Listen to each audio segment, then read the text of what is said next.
是呢，摄影机是否可以 working well？ 那因为其实在这个机构计划这次系上活动，这对系上的老师的扰动很大，然后就是觉得很不好意思，尤其是大一新生老师，是被我一直吵哦。那可是我觉得同时过程中，其实我们也有一些收东西回来，就是说有些东西是可以直接对我们的现场做一些教学现场做一些帮助。那我今天也不想花大家太多时间哦，那我尽量简短重要让大家知道。然后第一个部分会讲到说，我们就是它其实是个研究，它是个教学研究，所以这个教学研究有些成果，我觉得可以回馈给老师的教学现场。第二个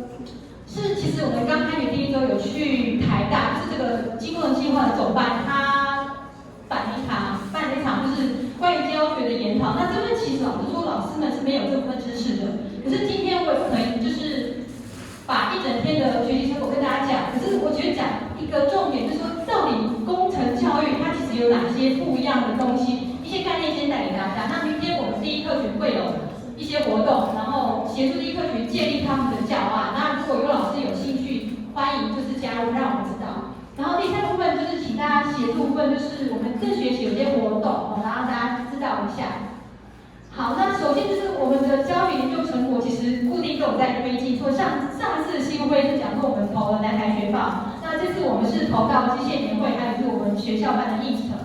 那首先就是很感谢，就是因为很多老师协助我们收集资料，真的特别感谢，就是王胜龙老师、沈玉泰老师、景贵老师、朱烈老师、苏家祥、有朱老师、曾新志、苏春、陈冠仁、柯国豪、林如老师、徐家军，就是帮忙我们协助资料，这很需要大家在资料部分的协助。好，那他们协助之后呢，其实我今天要报告就是我们大概有一些成果出来。那这边大家就是先跳过去哦，我觉得想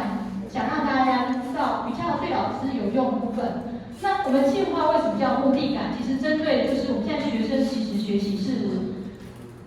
，you know， 对，上课的时候让大家很清楚。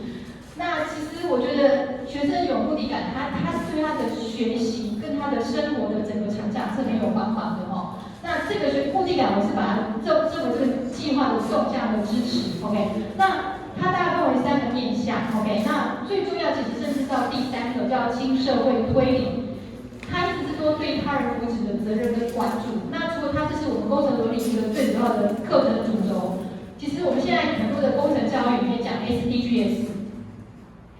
它其实就是这部分的延伸 ，OK 哈？那我觉得 SDGs 它其实有很多东西需要跟老师们沟通，可是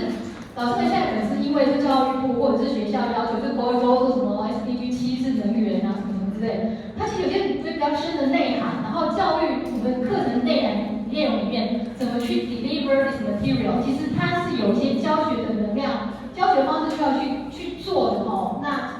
那老师知道，我真的很希望说，有时候我们办一些教师的工坊，老师能够来参加，好，因为我们老师虽然对专业是很厉害的，可是我们现在学生其实你跟他讲，他是听不懂的，所以我们老师其实必须要有能力去教他们，所以教学其实是一个很不一样的专业哈。那除了目的感以外，我上面最主要其实是看我们到底我们现在学生的状况怎么样，他们学习的状况，然后它基本上我们先看就是这5个构面哦。那成果部分我先大概先往下走。那目的感部分，我觉得今天可能就是很明显的发现哦，我们从结果来看，我们上学期学习末的时候，我刚才讲就是那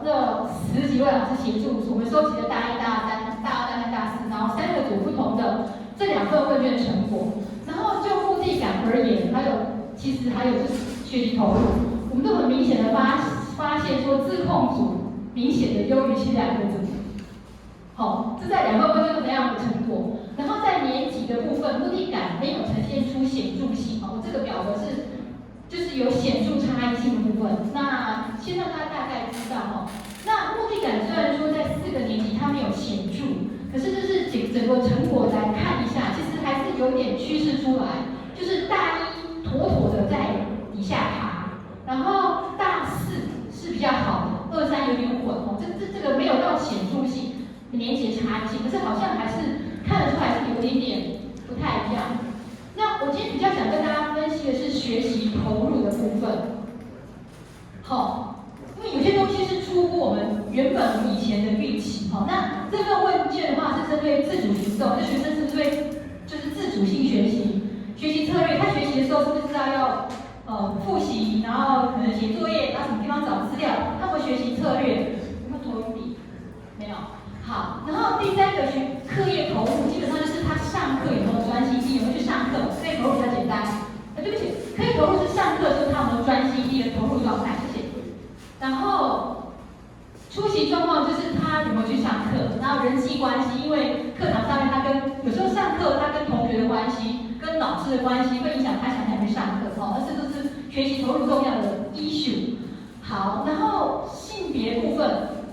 男生的出席率，我这边有列出来都是有显著，统计上有差异性的，男生的出席率比女生好。好，这件事情有点颠覆我的三观，因为在我念大学的时候，我们女生都是很自爱的，对，我们各方表现都是比男生优的。可是现在我发现这男女有点在翻转的现象。好，那是出席。第一个，我想跟老师特别我觉得有趣的部分，就是我们大部分都觉得说学生打工不利于学习。好，我们觉得学生打工不利于学习，结果我发现，对，打工会让学生的出席变差，就是没有打工的，他的出席状况比较好。可是有趣的是，有打工的人，他其实上课会比较认真。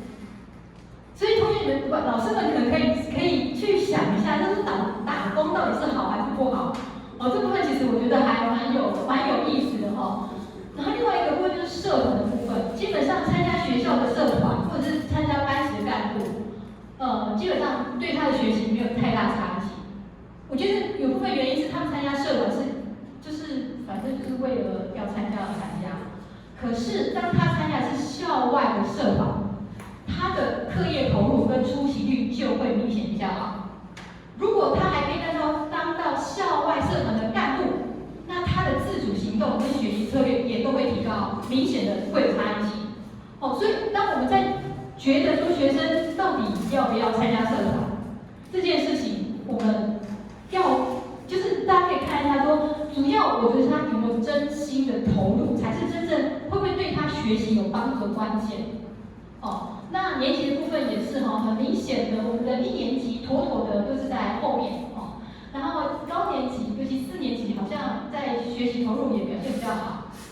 然后一样组别部分一样，自控组是优于其他的2个组别，那我们奈米组妥妥的也是在后面 ，OK 好，所以我们这次的新功能计划以奈米组当做一个实验的一个主要的标的，我觉得还蛮好的，因为刚好就是妥妥的在下面，所以我们只要可以拼上或者跟上车辆组，我们就可以说我们这个计划呢是有成效的。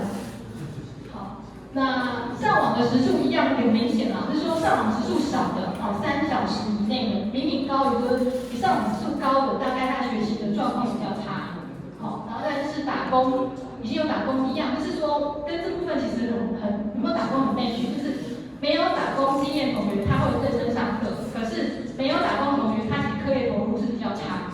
所以我们在学生打工是否影响学生学习状况部分，我觉得从老师们我们可以有一些不一样的观察。